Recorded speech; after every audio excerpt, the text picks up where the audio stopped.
Après, on va regarder. Il y a 2 semaines, on regardait comment Jésus est venu confronter les pharisiens qui se croyaient sur d'eux et nous, on est des fils d'Abraham, on va rentrer, on va être en présence de Dieu un jour. Puis comment Jésus est venu confronter leur orgueil. Et je ne sais pas si vous avez lu, il y a 2 semaines, dans le Journal de Québec, il y a un petit garçon qui est décédé en faisant une marche en montagne avec ses parents. Je ne sais pas si vous avez vu l'article. Et ça m'a tellement frappée parce que la maman décrivait un peu que le petit garçon avait mal dans les jambes, il était essoufflé de rien. Pourtant, c'est une famille qui était habituée de faire de la marche en montagne. Et vraiment, le petit bonhomme régulièrement disait à sa mère, ben, je vais arrêter, je suis fatigué. Fait que sa mère a dit, ben, OK, je vais suivre ton pas, puis le papa et les 2 autres ont continué plus loin. Et tout d'un coup, le petit garçon, de moins en moins, pouvait en faire longtemps. Puis, à un moment donné, il s'est assis, puis il a juste dit à sa mère, est-ce qu'on pourrait prier? Puis, il s'est mis à prier, puis il est décédé. Puis, la maman de dire, j'ai jamais parlé de Dieu, les sacrements, je n'ai jamais été à l'église. Fait elle dit, je ne comprends pas cette réaction-là.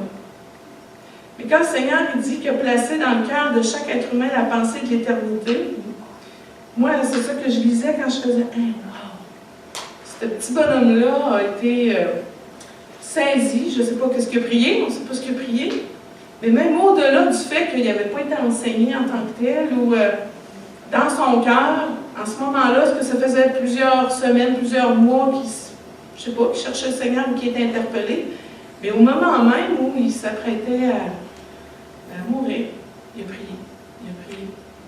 Et dans la société dans laquelle on vit, cette pensée-là de l'éternité, on l'éteint.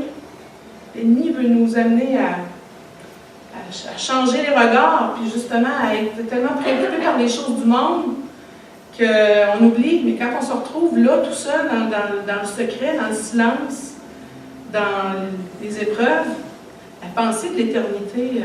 Puis moi, je travaille avec des enfants et les parents, des fois, sont comme démunis parce qu'ils ne pratiquent pas. Ils ne connaissent pas Dieu. Puis ils viennent me voir en disant, mon enfant, il se questionne sur qu'est-ce qu'il y a après la mort. Et oui, c'est ça la pensée de l'éternité. Les enfants leur rappellent, papa, maman, à quelque part, arrête. Il y a une réalité. Je voudrais te parler. As-tu des réponses à me donner? C'est triste de voir combien les parents n'ont pas de réponse. Ils n'ont pas. Mais la pensée de l'éternité est dans leur cœur. Puis eux veulent des réponses. Alors, cette pensée-là est toute dans le cœur de chaque être humain. Et ce soir, je voudrais qu'on relise, qu'on creuse encore plus Luc 14, où est-ce qu'on a toujours conscience que cette pensée-là de l'éternité, on ne sait jamais où elle se manifeste avec plus d'insistance dans le cœur de quelqu'un, mais à un moment donné, vous allez dire une parole, vous allez parler du Seigneur à une personne au bon moment où le Seigneur le sait, puis ça vient répondre aux cris du cœur de cette personne-là qui tout d'un coup était d'une période où elle avait la pensée de l'éternité. Tout d'un coup, elle était saisie par, c'est vrai, il y a une éternité qui est là devant moi. Qu'est-ce qui se passe? C'est où je m'en vais? Alors, est-ce qu'on réalise qu'on peut être placé par notre Père Céleste à des endroits précis, avec des personnes précises, puis juste au bon moment, pour X raison, une parole, ou si elle n'a pas l'effet là, quelques semaines, quelques mois, quelques années plus tard, quand tout d'un coup la pensée de l'éternité revient à la surface. Alors, Luc 14, j'aimerais qu'on regarde ce que Jésus a dit, et il va nous parler de 3 catégories de gens.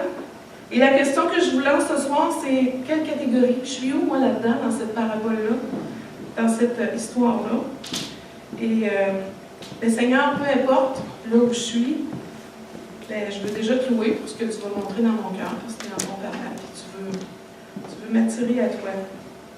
Alors, Luc 14, au verset 16. Alors, peut-être juste un petit peu avant, verset 15, un de qui étaient à table, après avoir entendu ces paroles, dit à Jésus, « Heureux celui qui prendra son repas dans le royaume de Dieu. » Et Jésus lui répondit, « Un homme donna un grand repas, et il invita beaucoup de gens. À l'heure du repas, il envoya son serviteur dire aux conviés, « Venez, car tout est déjà prêt. » Mais tous, unanimement, se mirent à s'excuser. Je veux juste arrêter là, parce que nous qui sommes chrétiens, on le sait, le Seigneur revient bientôt. Il est en train de préparer le repas, il est prêt, là. Le temps, c'est pour nous, son épouse, on a à se préparer. Et l'idée, à l'heure du repas, il envoyait son serviteur. À l'heure du repas, c'est l'heure du repas. Le Seigneur nous envoie, ses ambassadeurs, ses enfants, pour aller appeler, inviter les gens qui ne le connaissent pas, les enfants comme les plus vieux, à dire il y a un repas, il y a un festin, il y a une fête, il y a une célébration, puis qui est celle de se retrouver en présence de Christ, en présence de Dieu pour l'éternité. Il y a une fête qui est là, qui s'en vient. Et bien, on voit que le maître demande à son serviteur, va le faire, va dire que le repas est prêt, que tout est déjà prêt. Alors, est-ce qu'on y va? La question, c'est est-ce qu'on y va dire que tout est déjà prêt? On voit qu'ici, le serviteur n'a pas hésité, il est parti. Est-ce qu'on est ces serviteurs-là qui partent au moment où le Seigneur dit, là, c'est le temps, là, c'est à telle personne, va là, vas-y, va parler, va dire que le repas est prêt et qu'il y a un festin de noces, est-ce qu'on le fait? Et la parole nous dit dans Romains 10, mais là, là-dessus, la parole nous dit dans Romains 10, les versets 14 et 15, « Comment donc invoqueront-ils celui en qui ils n'ont pas cru? Et comment croiront-ils en celui dont ils n'ont pas entendu parler? Et comment en entendront-ils parler s'il n'y a personne qui prêche? Et comment y aura-t-il des prédicateurs s'ils ne sont pas envoyés? » Est-ce qu'on a conscience de cet appel-là sur chacune de nos vies comme enfants de Dieu, qu'on est appelé à aller annoncer la bonne nouvelle? Et puis ça paraît encore simpliste, mais ce que je veux nous amener à faire, c'est quoi les excuses que j'ai devant l'Éternel pour ne pas aller annoncer la bonne nouvelle qu'il y a un festin, qu'il y a une éternité avec Christ, est-ce que les âmes, on les regarde avec une profonde tristesse, c'est-à-dire, savent-tu où ce qu'ils s'en vont, ils ne réalisent même pas. Alors c'est qui? Comment ils vont faire pour croire si nous, on ne se lève pas? Puis la parole nous dit qu'on est le sel de la terre, on est la lumière du monde. Alors la question ce soir, c'est quoi les excuses, ou c'est quoi que je mets devant le Seigneur pour quand son esprit me pousse à parler, puis, Ici, on voit que le serviteur y a été promptement, mais est-ce que c'est la réalité de nos vies? C'est où qu'on doit demander pardon pour le fait qu'on n'obéit pas au fait qu'il nous demande d'aller annoncer la parole? Alors, c'est quoi les excuses? Seigneur, on a vu là, depuis quelques semaines, on en regarde, là, à quoi je suis attachée? C'est quoi qui est plus important que mon salut, que mon maître, que le fait d'y obéir? C'est quoi qui prend plus de place? Que le Seigneur trouve dans nos cœurs des cœurs qui se repentent et qui disent « Aide-moi, Seigneur, j'ai peur, je me sens pas capable, il me semble que je connais pas assez ma parole. » Je sais pas, là, on a plein d'excuses. Là. Je vais perdre ci, après, c'est comment les gens vont me voir. C'est quoi qu'on met devant le Seigneur? Le Seigneur qui vienne à notre secours pour nous fortifier. Qu'on le fasse le pas de foi, là où il nous demande d'aller inviter des gens au repas des noces. Alors, c'est quoi les excuses qu'on a devant le Seigneur? Et repensez, j'ose vous ramener à celui ou celle qui vous a parlé de l'Évangile. Hein, aujourd'hui, si on pouvait louer le Seigneur aujourd'hui en disant « Wow, Seigneur, t'es tout pour moi, t'es ma paix, t'es ma sécurité », c'est parce qu'un jour, il y a quelqu'un qui s'est levé et qui vous en a parlé de l'Évangile. Alors, jusqu'à quel point que c'est présent sur notre cœur, pas quelque chose qu'il faut faire parce qu'il faut faire, mais quelque chose que notre cœur a profondément besoin de faire parce qu'on lui a goûté, on veut que d'autres y goûtent. Alors, jusqu'où on va parler qu'il y a un festin et que les gens sont conviés à ce festin-là? Alors, Luc 14, toujours, à partir du verset 18, « Mais tous unanimement se mirent à s'excuser. Le premier dit, « J'ai acheté un champ. Je suis obligé d'aller le voir. Excuse-moi, je te prie. » Un autre dit, « J'ai acheté 5 paires de bœufs. Et je vais les essayer. Excuse-moi, je te prie. » Et là, ça semble peut-être moins adapté à nous aujourd'hui. Mais c'est quoi les raisons qu'on pourrait entendre quand on présente l'Évangile, quand on présente la bonne nouvelle? C'est quoi les gens vont nous dire? Ou c'est quoi que vous-même vous avez dit avant de finir par donner votre vie et dire oui, je vais le suivre, Christ. Puis, je reconnais que j'avais besoin de son sang à la croix. C'est quoi les raisons que les gens pourraient nous donner? Et j'ose en nommer parce que je ne vous connais pas tous, alors je ne sais pas. Peut-être que dans votre cœur, actuellement, il y en a des raisons devant le Seigneur, puis non, moi je ne donnerai pas ma vie, non, je n'avancerai pas pour le Seigneur, je veux continuer à vivre ma vie comme elle est. Puis il y a peut-être bien des raisons, puis je veux en nommer de ce qu'on pourrait peut-être entendre au quotidien, puis peut-être que vous pourriez compléter. Alors, moi j'attends de tout comprendre la parole de Dieu. Quand je vais l'avoir tout compris, je vais la lire du début à la fin. Quand je l'aurai tout compris, là, je pourrais peut-être me convertir, donner ma vie au Seigneur, puis le suivre. Bien, j'aimerais ça que, si jamais c'est dans votre cœur, je ne vous connais pas, mais est-ce qu'il y a quelqu'un ici qui peut dire qu'il connaît parfaitement la Bible, même dans tous les frères et les sœurs? Moi, en tout cas, je ne lèverais pas ma main. Alors, je n'aurais même pas cette prétention-là de dire que je la connais tout au complet, mais c'est tellement pas une raison pour ne pas donner notre vie. C'est-à-dire, je veux être sûre d'avoir tout saisi. La parole de Dieu, on peut la saisir uniquement par son esprit. C'est lui qui ouvre nos yeux, c'est lui qui ouvre nos oreilles. Vous allez la lire, mais si vous n'avez pas son esprit, ça peut demeurer stérile, ce que vous êtes en train de lire là. Alors, est-ce que c'est une raison de dire, moi, j'ai besoin de tout lire la Bible avant de vraiment me convertir? Oui, je voudrais bien ça, suivre le Seigneur. Oui, je suis prêt à me convertir, mais j'aime bien trop le monde. Puis je sais que si je me mets à suivre le Seigneur, ça va être une vie là, de désespoir, de platitude. Ça va être plate. Là. Il y a plein d'affaires qu'on n'a plus le droit de faire. Et s'il y a un mensonge que l'ennemi maîtrise et utilise encore aujourd'hui, c'est bien celui-là que la vie en Christ. C'est plate, c'est morne, il n'y a pas de vie, c'est une série de restrictions. On n'a pas compris. Puis j'ose vous dire que si c'est ça dans votre cœur, vous n'avez pas compris.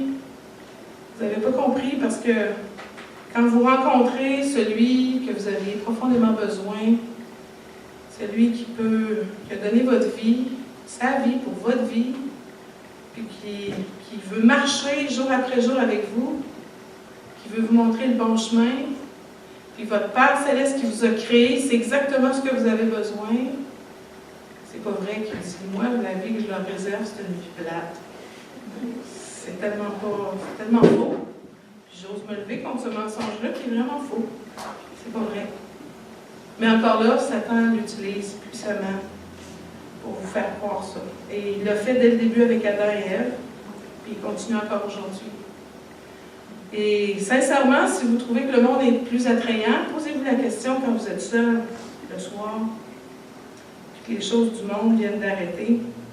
Est-ce que votre cœur est vraiment en paix, plein de joie, où l'anxiété monte, la tourmente monte, parce que c'est ça que l'ennemi fait dans nos vies. Il nous donne la poudre aux yeux, puis après, la destruction, elle apparaît. Alors, si vous ne choisissez pas de donner votre vie au Seigneur et de le suivre, nécessairement, vous continuez à servir un autre maître, que vous ne connaissez peut-être pas, mais lui, il vous a quand même. Alors, jusqu'où je réalise dans ma vie, est-ce que vraiment le monde répond profondément à ce que j'ai besoin? Parce que le plus grand besoin que vous avez, c'est d'être réconcilié avec votre Père Céleste. Et est-ce que vraiment je le réalise? Une autre excuse, mais non. J'aimerais bien accepter l'invitation, je voudrais vivre une autre vie, je voudrais devenir un authentique chrétien, mais c'est dur. C'est tellement dur d'être un chrétien. D'ailleurs, j'ai déjà essayé. C'est pas la première fois que j'assiste à une réunion là, où on m'invite à donner ma vie. J'ai déjà pris un engagement.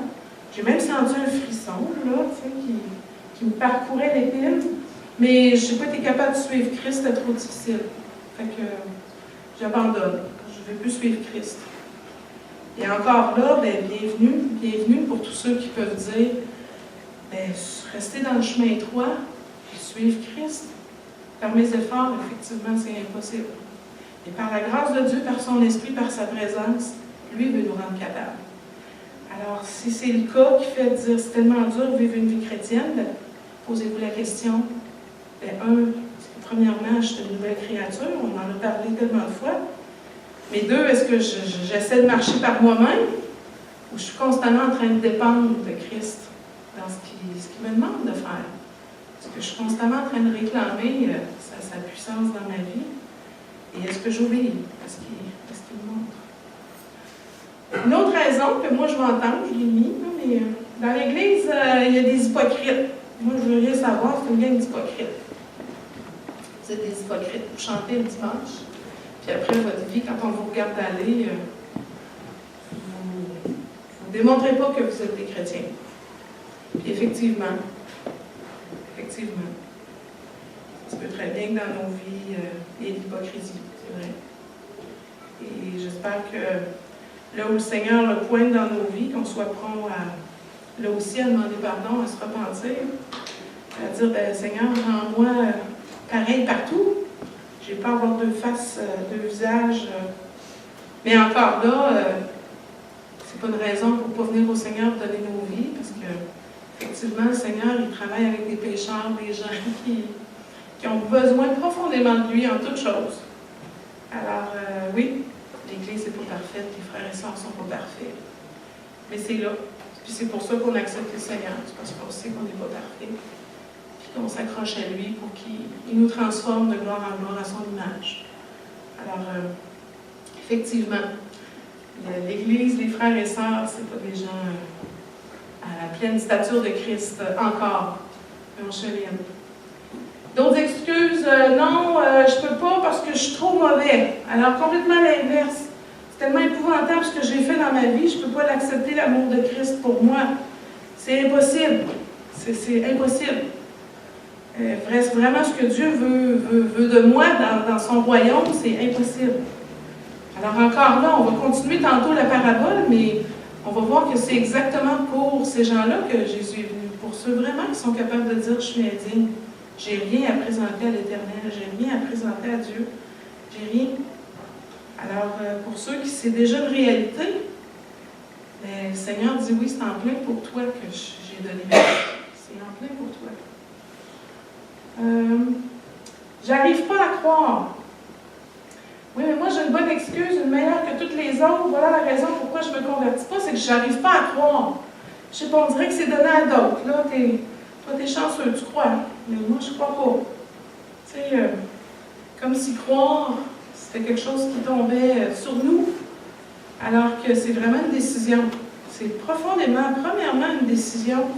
Mais oui, convaincu de notre réalité de pécheur, mais c'est une décision de dire, Seigneur, si tu as donné ta vie pour moi, moi aussi, je veux te suivre. Puis, alors, il y a un aspect de volonté qu'on est appelé à engager. Et ça, n'importe qui peut engager sa volonté en disant, oui, je vais te suivre. Alors, de dire, j'arrive pas à croire, mais là, on a besoin de creuser. Est-ce que vraiment tu reconnais que tu as besoin de Christ? Est-ce que vraiment tu reconnais que tu étais perdu sans lui? Est-ce que tu reconnais que tu étais séparé de Dieu? C'est sûr que si en partant, ça, ces vérités-là, tu ne les saisis pas pour toi, c'est sûr que croire, ça vient de s'arrêter là. Je suis obligée de commencer là. La pensée de l'éternité est dans votre cœur. Je suis convaincue que quand vous dites « Ah non, moi je ne crois pas vraiment à Dieu », la pensée de l'éternité est dans votre cœur. Je suis convaincue que l'Esprit vient interpeller ça à des moments dans vos vies. Alors, est-ce que je le laisse me parler? Est-ce que je le cherche dans sa parole? Et est-ce Est-ce que j'apprends à le connaître pour qu'éventuellement je puisse dire, ah ok, parce que là j'y crois qu'il existe un Dieu, un Père céleste, un Fils saint qui a donné sa vie pour moi. Alors croire, ça va commencer par le fait que je mets ma confiance dans ce que j'apprends, dans ce que la parole me révèle. Est-ce que je vais le faire? Alors croire, c'est pas vrai que c'est comme magique. Il y a un aspect dans chacune de nos vies où on a eu à prendre une décision. La dernière, moi, oui, je voudrais bien accepter l'invitation de Dieu, mais je ne veux pas être un hypocrite. Je sais que je ne tiendrai pas le coup. Je sais qui est Christ. Je sais quelles sont ses exigences qu'il me demande de le suivre. Et je sais que je ne tiendrai pas le coup. Amen. C'est en plein pour ça. C'est effectivement, c'est vraiment parce qu'on n'est pas capable de suivre ses exigences qu'on a besoin d'être en lui, d'être attaché à lui, de goûter à son amour, puis de marcher un pas à la fois avec. Alors, c'est pas une raison pour dire « j'irai pas », il faudrait que je sois parfait, il faudrait que je sois quelqu'un qui va obéir à la perfection. Non, c'est une marche avec lui, jour après jour. Et c'est pas ça qui fait que je vais me convertir. C'est que je sais que je vais marcher avec lui. Lui va être avec moi. Lui va faire les pas. Lui va me donner, va m'enseigner. Lui va me dire quoi faire. Moi, j'ai à obéir. Alors, c'est pas une série de listes de choses à faire. Mais c'est vraiment une relation du fait que je dépends de lui dans toutes les sphères de ma vie. Puis la dernière, ben, j'ai pas le temps. Sonia, arrête de me parler de ça, j'ai pas le temps, là. Et c'est un peu ça que ça nous dit ici, là, c'est j'ai pas le temps, là. J'ai un champ à m'occuper, j'ai des bœufs à aller m'occuper. Puis le verset 20, me l'a dit, ça va plus loin que le champ et les bœufs, c'est je viens de me marier. Et c'est pourquoi je ne peux pas aller. Alors, c'est quoi les excuses qu'on pourrait placer devant le Seigneur? Alors, je ne sais pas si vous faites partie de cette catégorie-là, mais le fait qu'on vous interpelle à dire il y a un festin, tu es appelé au festin, tu es appelé à être en présence de Dieu pour l'éternité, tu es appelé à ça. Tu as une invitation, je te donne un carton, mais tu es invité. Est-ce que non? Non, parce que les choses du monde m'intéressent particulièrement. Et toutes les raisons qu'on a pu voir. Alors, verset 21. Le serviteur de retour rapporta ces choses à son maître. Alors le maître de la maison, irrité, dit à son serviteur, « Va promptement dans les places et dans les rues de la ville et amène ici les pauvres, les estropiés, les aveugles et les boiteux. » Alors, on avait vu, il y a 2 semaines, qui pouvaient être ces gens. Arrête d'aller vers ces gens qui finissent par dire « Non, moi j'ai choisi le monde, j'ai choisi les relations avant Christ. » Bien là, maintenant, le maître dit « Bon, mais laisse faire ces gens-là, puis maintenant, va vers les pauvres, les estropiés, les aveugles, les boiteux. » Et on est appelé à dire « Ok, Seigneur, ben moi je suis ton serviteur, alors c'est qui ces gens-là? C'est qui les pauvres? C'est qui les estropiés? » Alors, dans Matthieu 11, la parole nous dit qui sont les pauvres. Et on avait vu il y a 2 semaines que c'était à la base des gens qui certainement ne pouvaient pas nous redonner, ils ne pouvaient pas redonner. Si on lisait la parabole précédemment, tous les petits bouts que Jésus a dit, il a vraiment insisté pour dire que les gens qui étaient invités, c'est ceux qui ne pouvaient rien apporter, qui n'avaient rien à offrir, qui avaient les mains vides. Alors, dans Matthieu 11, les versets 2 à 6, Jean est en prison et demande à ses disciples d'aller voir Christ pour dire « Non, c'est-tu vraiment le Messie? » Puis pourtant, c'est particulier, parce qu'il l'a quand même baptisé. Mais bon, ça c'est autre chose. Alors, le verset 2, Jean, ayant entendu parler dans sa prison des œuvres du Christ, lui fit dire par ses disciples, « Es-tu celui qui doit venir? Ou devons-nous en attendre un autre? » Jésus leur répondit, « Allez, rapportez à Jean ce que vous entendez, ce que vous voyez. Les aveugles voient, les boiteux marchent, les lépreux sont purifiés, les sourds entendent, les morts ressuscitent, et la bonne nouvelle est annoncée aux pauvres. » Et si on va dans 2 Corinthiens 8, La bonne nouvelle est pour les pauvres.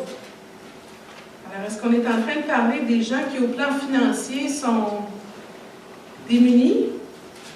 Est-ce que c'est ça, les pauvres? La bonne nouvelle est annoncée aux pauvres. Puis le maître dit à son serviteur, va vers les pauvres. Alors, est-ce que c'est aller vers les gens démunis au plan financier? 2 Corinthiens 8, on va juste regarder une caractéristique des églises de la Macédoine où Paul traversait. Il définit bien qu'est-ce qui caractérise ces églises-là. Le verset 1, nous vous faisons connaître, frères, la grâce de Dieu qui s'est manifestée dans les églises de la Macédoine, à travers la grande épreuve de leurs afflictions, leur joie débordante et leur pauvreté profonde ont produit avec abondance de riches libéralités de leur part. Ils ont, je l'atteste, donné volontairement selon leurs moyens, et même au-delà de leurs moyens, nous demandant avec de grandes instances la grâce de prendre part à l'assistance destinée aux saints. Vous pourriez continuer à lire, mais Paul fait l'éloge de cette Église qui a voulu donner au plan financier. Et la parole dit qu'ils ont donné et que même le surplus de certains est venu répondre aux besoins des autres. Mais ça nous parle quand même d'une Église où les frères et sœurs avaient de l'argent. Et la parole nous dit qu'ils ont donné, qu'ils ont même donné au-delà. Mais la parole vient de dire que ce qui les caractérisait, c'était leur joie débordante et leur pauvreté profonde. Alors pourtant, il y avait des biens.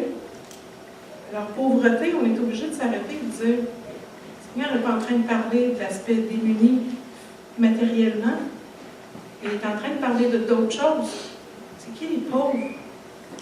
Et pour ceux qui connaissent le sermon sur la montagne, bien, la première caractéristique des béatitudes, le Seigneur lui a dit, heureux les pauvres en esprit, car le royaume des cieux est à eux. Les pauvres en esprit, ceux et celles qui peuvent dire, je suis qui, moi, devant le grand Dieu? J'ai rien à apporter. J'ai profondément besoin d'un sauveur et d'un Seigneur. Va vers les gens qui on ne sait pas c'est qui ces gens-là, alors on n'a pas le choix de créer des contacts. Mais la parole nous dit qu'il y en a des gens, que la terre est déjà préparée, puis que leur cœur sont capables de dire, j'ai vraiment rien à donner, j'ai rien à offrir. Je vois mes attitudes, mes comportements, et oui, je suis démunie, je suis souillée, c'est vraiment quelqu'un qui veut de moi. Pensez à vous, là, quand vous avez fini par donner votre vie au Seigneur, on n'a pas le choix de passer par le fait qu'on est pauvre en esprit. Et la parole dit que l'Église, après, les églises de Macédoine, était une pauvreté profonde. Ça caractérise après les églises. Le corps de Christ, on est des pauvres. Alors, on ne peut pas dire, moi je l'ai, moi maintenant je peux me présenter devant le Seigneur parce que je fais tel service, telle chose. L'Église est composée d'enfants de Dieu qui sont des pauvres en esprit, parce que le royaume des cieux est à eux. Alors, je suis devant le Seigneur en disant, j'ai rien, je ne peux rien t'apporter. Mais tout est en toi. Tout est en toi, puis c'est pour ça que je veux te louer. Puis quand le Seigneur dit que son joug est léger, bien amen, parce que tout est en toi. Moi, il n'y a rien que je peux apporter. Alors le maître dit, bien, va vers les pauvres. Il dit, va vers les estropiés, les boiteux. Et encore là, les estropiés, les boiteux, on penserait tout de suite à des gens qui, au plan physique, ont des diminutions, des incapacités, puis donc, effectivement, ils n'ont rien à donner. Pour X raisons, à l'époque, les gens qui avaient des problèmes de santé ne pouvaient pas contribuer ou n'avaient pas un statut non plus très glorieux, parce qu'ils ne pouvaient pas donner, recevoir. Alors, c'était des gens qui étaient un peu à la merci ou dépendaient des autres parce qu'ils ne pouvaient pas aller travailler compte tenu de leurs conditions physiques. Mais encore là, on a à se poser la question, est-ce que le Seigneur est en train de nous dire, va vers des gens dont la condition physique est vraiment diminuée, ou il est en train de nous parler aussi d'un aspect spirituel du cœur des gens. Et j'aimerais qu'on aille voir dans Matthieu. Matthieu.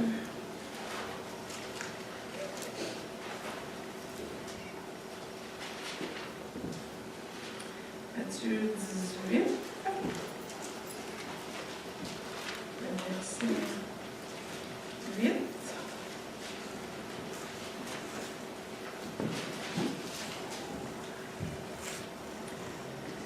Le Seigneur il dit, si ta main ou ton pied sont pour toi une occasion de chute, coupe-les, jette-les loin de toi. Mieux vaut pour toi entrer dans la vie boiteux ou manchot ou estropié, c'est le même mot grec, que d'avoir 2 pieds ou 2 mains et d'être jeté dans le feu éternel. Et si ton œil est pour toi une occasion de chute, arrache-le, jette-le loin de toi.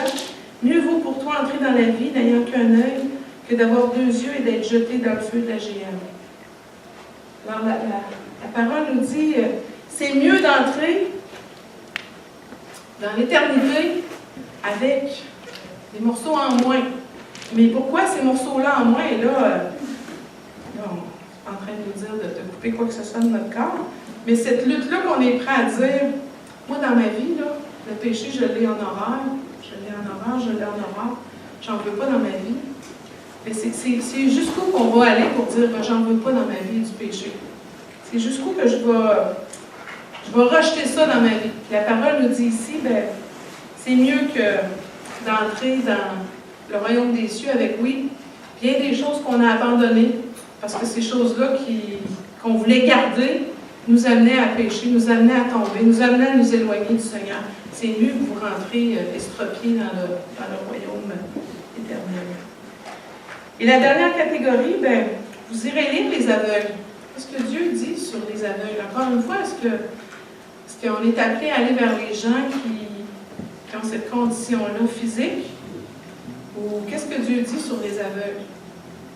Et si vous allez lire, on va finir avec Apocalypse, quand le Seigneur reprend les églises à la fin, en leur disant, je reviens bientôt, vous avez besoin de vous repentir.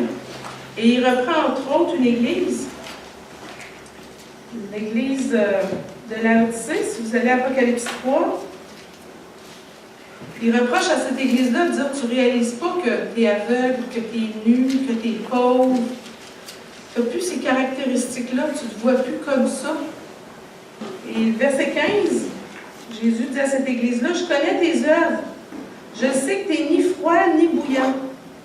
Puisses-tu être froid ou bouillant? Ainsi, parce que tu es tiède et que tu n'es ni froid ni bouillant, je te vomirai de ma bouche. Parce que tu dis, je suis riche, je me suis enrichi, et je n'ai besoin de rien. Et parce que tu ne sais pas que tu es malheureux, misérable, pauvre, aveugle et nu, je te conseille d'acheter de moi de l'or éprouvé par le feu, afin que tu deviennes riche, et des vêtements blancs, afin que tu sois vêtu et que la honte de ta nudité ne paraisse pas, et un collier pour oindre tes yeux afin que tu vois. Alors, le temps avance, on pourra le reprendre la prochaine fois, mais c'est quand même un avertissement sérieux pour une église de dire, pourtant une église en train de vouloir me servir, mais moi je peux dire, moi le Dieu, je suis en train de dire que tu es tiède, tu es vraiment tiède. Et pourquoi tu es tiède? Parce que tu as commencé à dire que par toi-même tu peux faire des choses, tu me suis enrichi. J'ai des capacités. Mais tu ne le sais pas. Tu as oublié, perdu de vue que tu es pauvre. Que tu es pauvre. Sans moi, tu es pauvre. Tu es aveugle. Sans moi, là, si moi, je ne te révèle pas par ma lumière, par mon esprit, tu es un aveugle. Alors, le Seigneur reprend sévèrement cette église-là en disant repens-toi, repens-toi. Repens-toi parce que la parole, le verset 20, « Voici, je me tiens à la porte et je frappe. Si quelqu'un entend ma voix et ouvre la porte, je vais entrer chez lui, je vais souper avec lui et lui avec moi. » Alors, je cogne à la porte. Est-ce que tu vois que tu es aveugle, pauvre, nu, misérable? Est-ce que tu continues à être sur cette base-là en relation avec moi en disant « J'ai tellement besoin de toi, Seigneur. » Alors, le Maître dit à nous, ses serviteurs, allez vers ces gens, les estropiés, les boiteux, les pauvres de cœur d'esprit, allez vers ces gens-là. Et bien, c'est pas écrit dans le front, mais on le sait que quand on parle à certaines personnes, tout d'un coup, et on le voit, la personne dit, ah oui, je veux entendre parler du Seigneur. Ah oui, j'en ai vraiment besoin. Ah, ben là, on vient d'aller vers un pauvre, un estropié, un aveugle, qui est capable de dire j'ai besoin de lumière, je veux que tu m'en parles. Mais va vers ces gens-là. Va vers là. Et la parole nous dit que la parabole fait qu'ils sont tous entrés, ces gens-là. Et le serviteur, il dit, il reste même de la place encore. Il en reste encore de la place. C'est dire combien le Seigneur, il en a convié des gens à son repas. Il y a encore de la place, puis là, il nous demande d'aller voir une troisième catégorie de gens qu'on regardera la prochaine fois. Alors, est-ce que vous avez un profond désir d'aller témoigner, d'aller apporter l'invitation qu'il y a un festin, que les gens sont appelés à connaître Dieu, entrant en sa présence pour l'éternité? Est-ce que vous avez cette passion-là? Qu'on puisse être les serviteurs qui sont prompts, qui vont promptement dans les villes pour aller vers les pauvres, les estropiés, les aveugles. Alors, prions, terminons.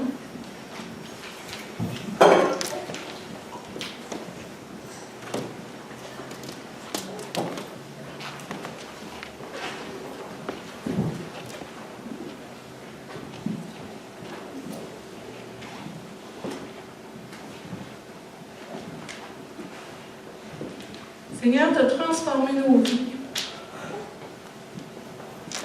Seigneur, on n'a plus les mêmes pensées, les mêmes désirs. C'est vrai que la chair se manifeste encore et veut nous ramener à des vieilles choses, dans le vieux chemin. Et comme Yoann le disait, on veut te louer, Seigneur, pour ta grâce. Ta grâce, Seigneur, sur laquelle on peut s'appuyer pour continuer à racheter la chair et avancer, Seigneur. Avancer avec ces nouveaux désirs, ces nouvelles pensées. Pour te servir parce que tu es digne, Seigneur. Parce que tu as tellement répondu aux désirs de nos cœurs les plus désespérés, Seigneur, quand on a vu qu'on était séparés de toi pour l'éternité. Parce qu'on a vu, Seigneur, parce qu'on a goûté à cette réconciliation-là avec toi, parce qu'on a envie les fruits. Je te prie, Père, que tu gardes nos yeux, tu nous aides à garder les yeux sur ça constamment, pour qu'on puisse aller annoncer l'Évangile, pour qu'on puisse annoncer la bonne nouvelle à ceux qui sont perdus. Seigneur, qu'on puisse proclamer combien en toi, Seigneur, on trouve ce que notre âme a profondément besoin. Et que cette condamnation-là qui est sur les épaules de ces gens sur cette terre, Seigneur, qu'on puisse venir proclamer qu'il y en a une solution et qu'elle est en toi, Christ. Aide-nous, Seigneur, à se souvenir, à rester là, les yeux à la croix, et tout le fruit, la transformation qui en est survenue dans nos vies, pour qu'on puisse proclamer, Seigneur, puissamment, parce qu'on sait de quoi qu'on parle, parce qu'on le vit. Pas juste parce qu'on lit, mais parce que tu es venu profondément nous toucher. Et Seigneur, on est des nouvelles créatures en toi.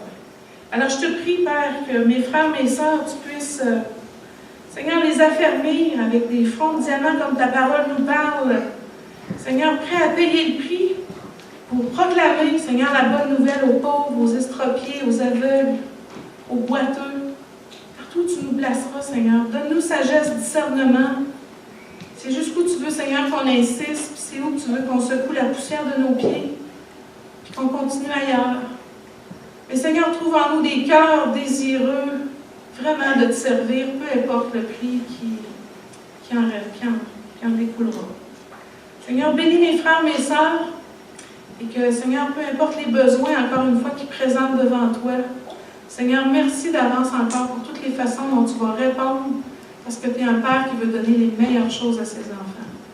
Alors, on te loue d'avance, Seigneur, pour toutes les façons encore dont tu vas te déployer pour répondre à ce qu'on place devant toi, Seigneur. On te loue, Seigneur. Sois béni. C'est dans le nom de Jésus. Amen.